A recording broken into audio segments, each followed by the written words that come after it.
అలానే మిస్సెస్‌లో తిరుమలకి ఒక్కసారైనా వైకుంఠ ద్వార దర్శనం చేసుకోవాలని చెప్పేసి అనుకుంటూ ఉంటారు. కానీ లక్కీ డీప్‌లో అదృష్టాన్ని పరీక్షించుకున్న వాళ్ళు చాలామంది ఉన్నారు. కరెక్ట్‌గా ఇవాళ మధ్యాహ్నం లక్కీ డీప్ తీశారు. చాలామంది మిస్ అయ్యారు. దాదాపు 25 లక్షల మంది లక్కీ డీప్‌లో పార్టిసిపేట్ చేస్తే కేవలం 1,70,000 మందికి మాత్రం ఓకే అయింది. ఓకే అయినటువంటి వాళ్ళు మాత్రం హ్యాపీ, అదృష్టవంతులు. ఎందుకంటే ఆ రోజున శ్రీవారిని వైకుంఠ ఏకాదశి రోజున ఆయన్ని చూసి తరించవచ్చు. కానీ లక్కీ డీప్‌లో రానటువంటి వాళ్ళ పరిస్థితి ఏంటి? వాళ్ళకి మళ్ళీ ఛాన్స్ ఉన్నాయంటే ఉంది. మళ్ళీ ఛాన్స్ ఉంది. ఎలా ట్రై చేసుకోవచ్చు అనే దాని మీద కూడా నేను వివరణ ఇచ్చేటువంటి ప్రయత్నం చేస్తాను.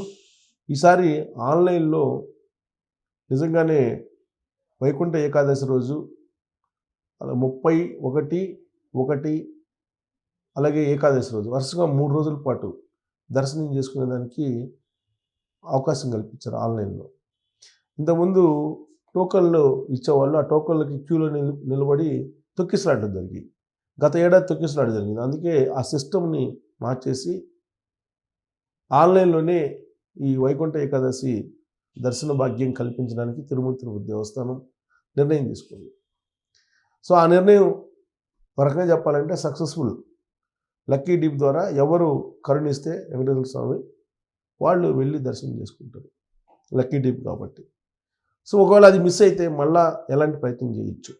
వైకుంఠ ద్వార దర్శనాన్ని ఆ 3 రోజులు కాకుండా మిగతా రోజులు కూడా దర్శనం చేసుకోవచ్చు. అయితే ఆ 3 రోజులు దర్శనం చేసుకునే వెసులుబాటు మళ్ళీ ఉందంటే ఎలా ఉంది అనేది నేను మీకు వివరించి చెప్తాను. ఎందుకంటే ఆ రోజు వైకుంఠ ఏకాదశి రోజున ఇక్కడ చూడండి, వైకుంఠ ఏకాదశి వేళ దేవాలయాలకు వెళ్ళడం చాలా మంది చేస్తారు. అలాంటి విశిష్ట రోజున తిరుమల శ్రీవారి వైకుంఠ ద్వార దర్శనం చేసుకోవాలని ఎవరికి మాత్రం ఉండదు. కానీ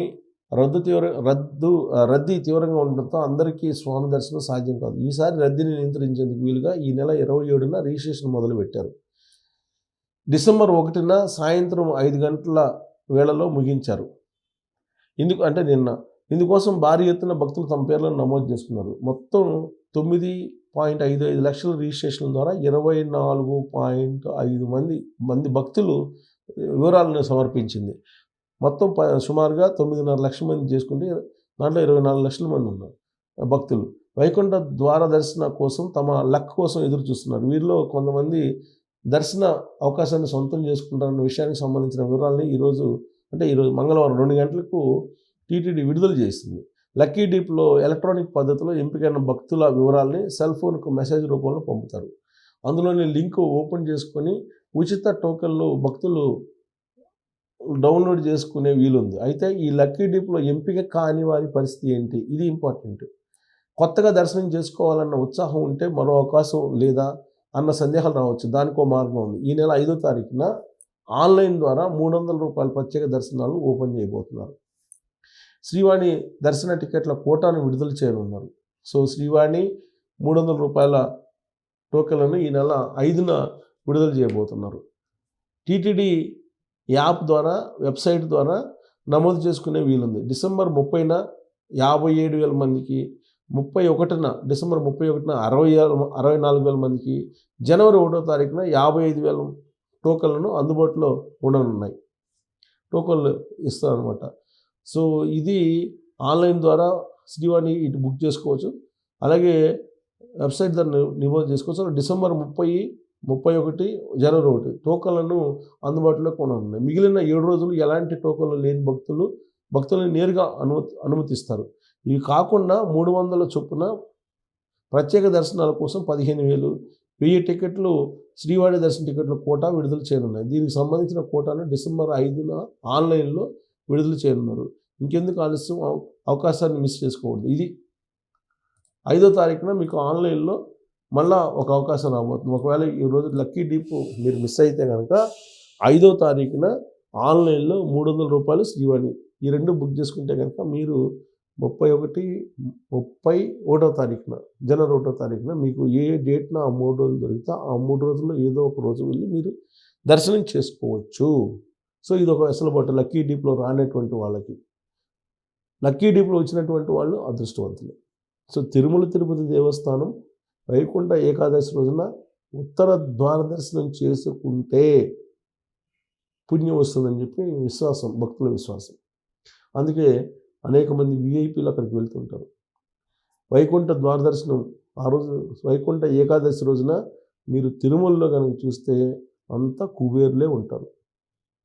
పాప ప్రక్షాళన కోసం వెళ్తూ ఉంటారు. అంటే ఆ రోజు వెళ్ళేటువంటి వాళ్ళు మహాపాపులు పోటెత్తుతారు ఆ రోజున.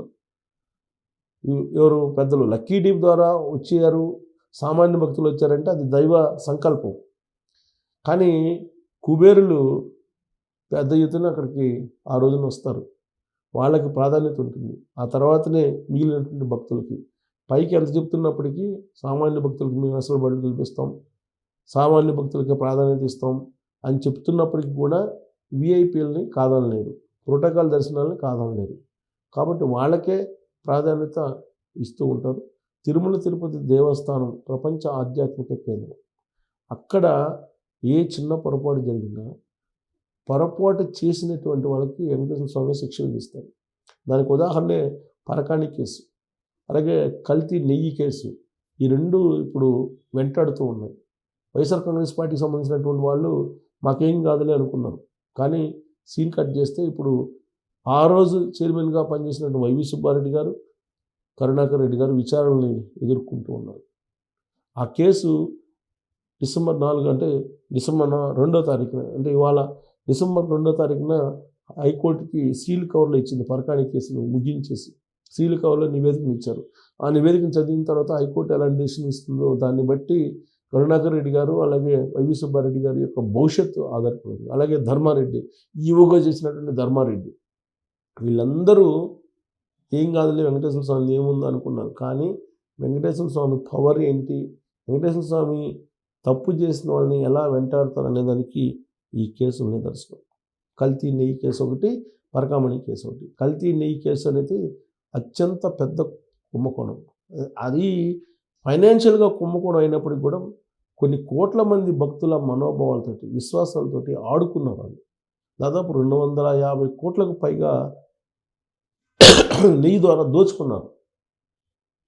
సో అలాంటి వాళ్ళని ఎందుకు వెంకటేశ్వర స్వామి వదిలిపెట్టరు. అందుకే ఇప్పుడు కల్తీ నెయ్యి కేసులో వైవి సుబ్బారెడ్డి విచారణకి హాజరయ్యారు. ఆ కేసు కూడా ఫైనల్కు వస్తూ ఉంది. కానీ కొన్ని కోట్ల మంది భక్తుల విశ్వాసం ఏదైతే ఉందో దాన్ని దెబ్బతీశారు. దాన్ని మనం కొలవలేవు ఎంత నష్టం జరిగింది అనేది. అంత అపారమైనటువంటి నమ్మకం ఉన్నటువంటి వెంకటేశ్వర స్వామి మీద ఉన్నటువంటి నమ్మకం ఈ కల్తీ లడ్లు ఇవ్వడం ద్వారా వాళ్ళ విశ్వాసాల మీద దెబ్బ కొట్టింది ఆ రోజు ఉన్నటువంటి తిరుమల తిరుపతి దేవస్థానం బోర్డు. కాబట్టి అలాంటి పొరపాట్లు జరగకుండా ఇప్పుడున్నటువంటి ప్రభుత్వం వీలున్నంత వరకు పరిశుభ్రత, వీలున్నంత వరకు భక్తుల సౌకర్యం, వీలున్నంత వరకు వెంకటేశ్వర స్వామి సేవలో తరించాలనేటువంటి తపన ఈ ప్రభుత్వంలో కనిపిస్తుంది. అందుకే వైకుంఠ ద్వార దర్శనం అనేది సామాన్యులకు కూడా కల్పించేలాగా నిర్ణయం తీసుకుంటున్నారు. కాకపోతే పెద్దల ఒత్తిడి, కుబేర్ల తాకిడి ఎక్కువగా ఉంటుంది కాబట్టి ఆ రోజున ఎంతమంది సామాన్యులకు వెసులుబాటు కలుగుతుందో మనం చూడాలి. Thank you.